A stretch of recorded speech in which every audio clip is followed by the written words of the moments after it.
खबरों की शुरुआत इस वक्त की बेहद अहम खबर के साथ। एडवोकेट जफरयाब जिलानी की हालत बेहतर बताई जा रही है। लखनऊ के मेदांता अस्पताल में जेरे इलाज हैं जफरयाब जिलानी।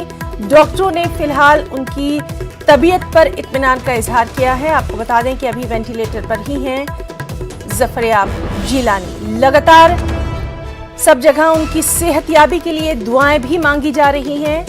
साथ ही साथ अभी की ये खबर है कि डॉक्टरों ने, लखनऊ के मेदांता अस्पताल के डॉक्टर्स ने जफरयाब जिलानी की तबीयत पर इत्मीनान का इजहार किया है। अभी वेंटिलेटर पर हैं जफरयाब जिलानी। सीधे रुख करेंगे हमारे साथी तारिक कमर का, लखनऊ से जानकारी लेंगे।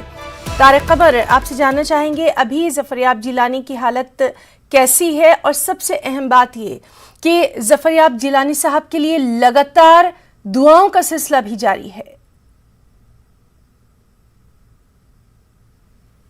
के बाद से जो दुआओं का सिलसिला शुरू हुआ है तो वो मुसलसल जारी है। मुख्तलिफ दरगाहों में, इमाम बारगाहों में, मसाजिद में और तमाम अहम मकामात पर उनके लिए दुआएं की गई हैं।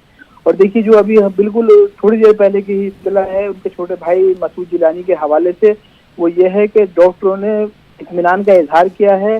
ब्लड क्लॉटिंग ज़्यादा थी, उसका ऑपरेशन कामयाब रहा है, लेकिन उनकी हालत को देखते हुए एक माइनर ऑपरेशन करने की जरूरत और जा सकती है।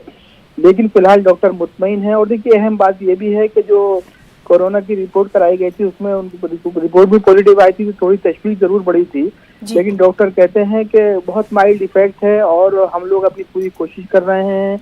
अभी वेंटिलेटर पर हैं, लेकिन उम्मीद यही की जा रही है कि अगर दवाओं और दुआओं का ये सिलसिला जारी रहा, अच्छे से निगहदाश्त होती रही, तो वो सेहतयाब जरूर हो जाएंगे। और मसूद जिलानी ने और जफरयाब जिलानी के तमाम अहले खाना ने उन तमाम लोगों का शुक्रिया अदा किया जिन्होंने दुआएं की हैं और उनसे मजीद दुआएं करने की दरख्वास्त भी की है। हिना जी, और तारिक कमर, आपसे हम ये भी जानना चाहेंगे कि जफरयाब जिलानी से आपकी कुछ दिनों पहले बात हुई थी। जिस वक्त ये हादसा हुआ उसके कुछ दिन पहले ही आपकी उनसे बात हुई थी, वो बिल्कुल ठीक ठाक थे। हम उस हादसे के बारे में एक बार फिर से आपसे तफसीलात जानना चाहेंगे।